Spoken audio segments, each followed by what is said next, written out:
भाई नरेश जी मीणा। बनाओ अब बनाओ वीडियो। राम राम साहब। इस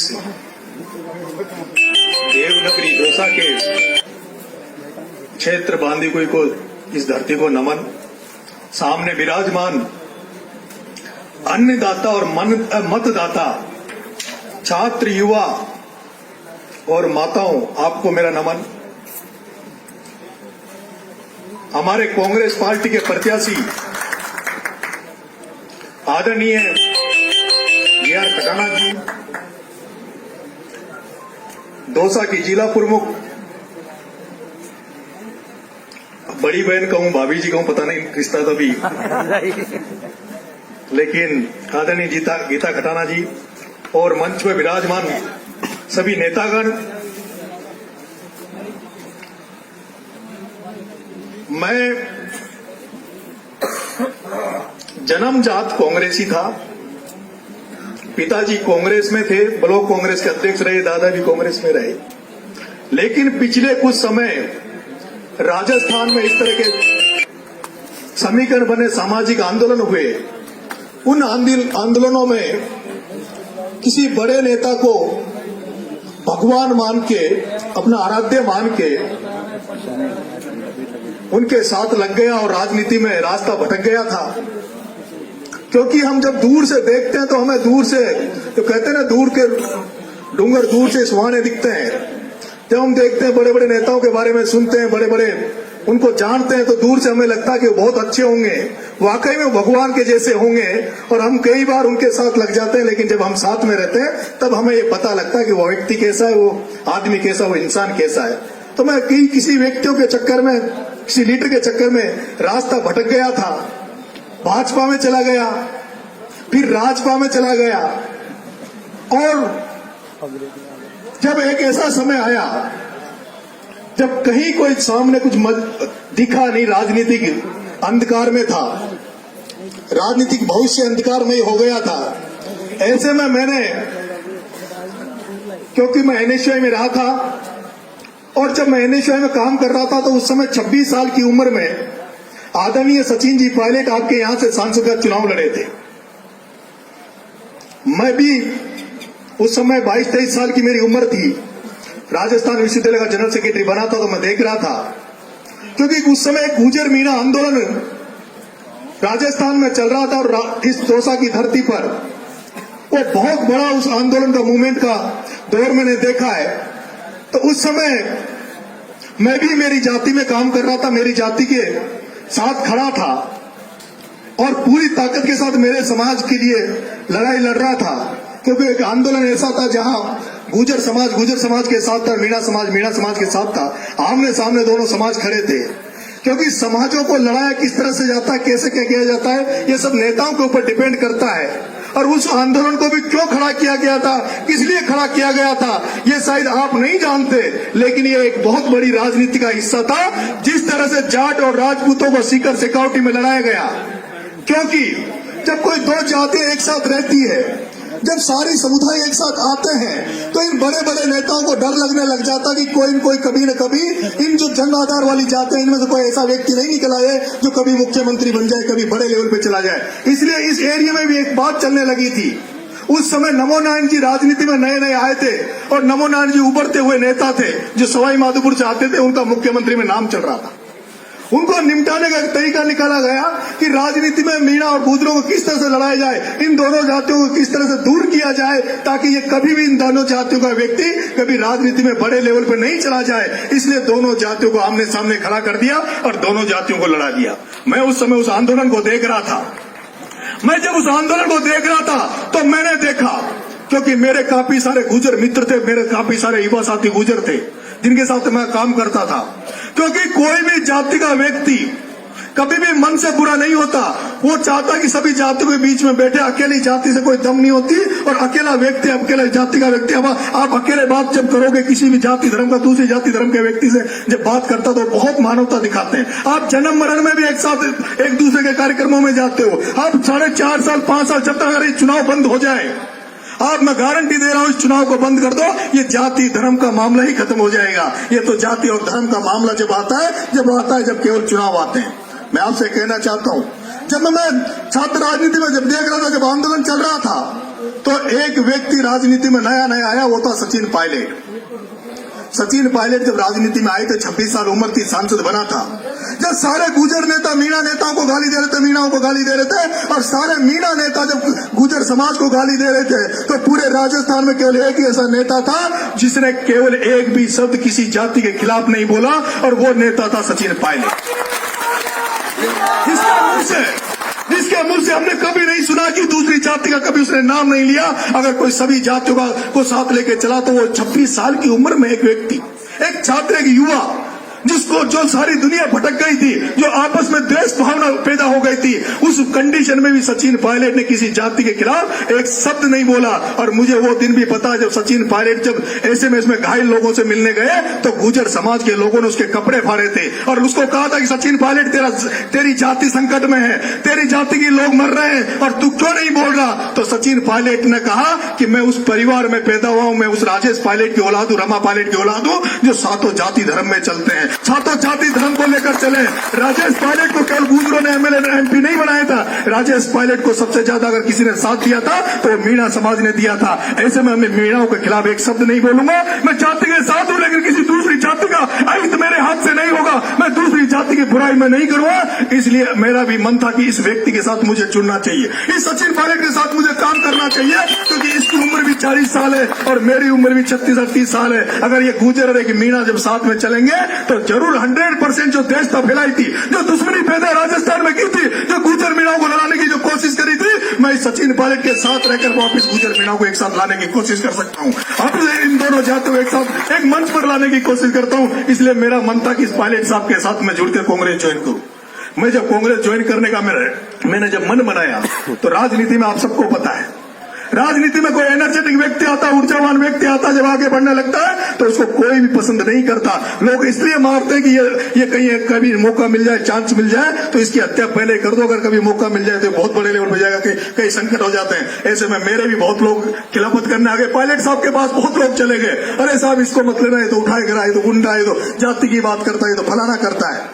तब मैं माननीय आदरणीय जे.आर. खटाना जी के पास गया। किसी ने कहा कि जे.आर. खटाना जी का परिवार राजेश पायलट जी के परिवार से भी बहुत नजदीक रहा और सचिन पायलट जी के नजदीक है। ऐसे में मैं माननीय मुरारी लाल जी मीणा और जे.आर. खटाना जी के पास गया। मैंने कहा साहब मेरा कोई धड़ी धोरी नहीं है, मैं बीजेपी में चला गया, मैं राजपा में चला गया, बिना पींदे का लोटा हो गया, मेरे में कोई भरोसा नहीं कर रहा और मेरे पास कोई उम्मीद बची नहीं है। अगर मेरे पास कुछ बचा है तो आप लोग बच्चों में कांग्रेस से जुड़ना चाहता हूं, प्लीज आप मुझे कांग्रेस से जुड़वाएं। तो जे.आर. खटाना जी ने कहा कि मैंने तेरा बहुत छात्र कार्यकाल देखा है।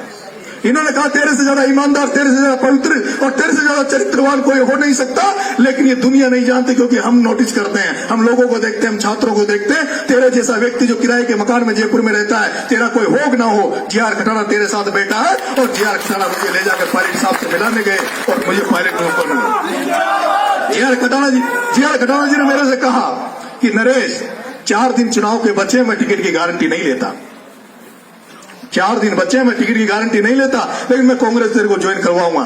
मैंने कहा बना साहब मैं टिकट मांगने नहीं आ रहा, टिकट मांगता तो मैं डॉक्टर केजरीवाल की पार्टी से भी मांग लेता, टिकट लड़ता तो मैं भाजपा से भी लड़ लेता। मैं टिकट के लिए नहीं आ रहा, मैं सद्भावना और संपर्क, इस ये जो देश था फैली, इसको सद्भावना के रूप में बदलने आया हूं। मैं एक ऐसी राजनीति करना चाहता हूं, मैं राजेश पायलट की राजनीति करना चाहता हूं, मैं पंडित नवल किशोर शर्मा की राजनीति करना चाहता हूं, मैं इस तरह की राजनीति करना चाहता हूं जिसको सभी जातियों के लोग माने, सभी धर्मों के लोग माने। और अगर सभी जाति और धर्मों की कोई पार्टी बात करती है तो वो सिर्फ कांग्रेस पार्टी करती है, जिसमें सभी जाति धर्म की बात होती है, सभी लोगों की बात होती है। इसलिए मैं कांग्रेस से जुड़ना चाहता हूं। मेरा टिकट कट गया, काफी सारे मेरे हजारों युवा मेरे साथ जुड़े हुए हैं, वो बेचारे थोड़े से होपलेस हुए, डिप्रेशन में आए।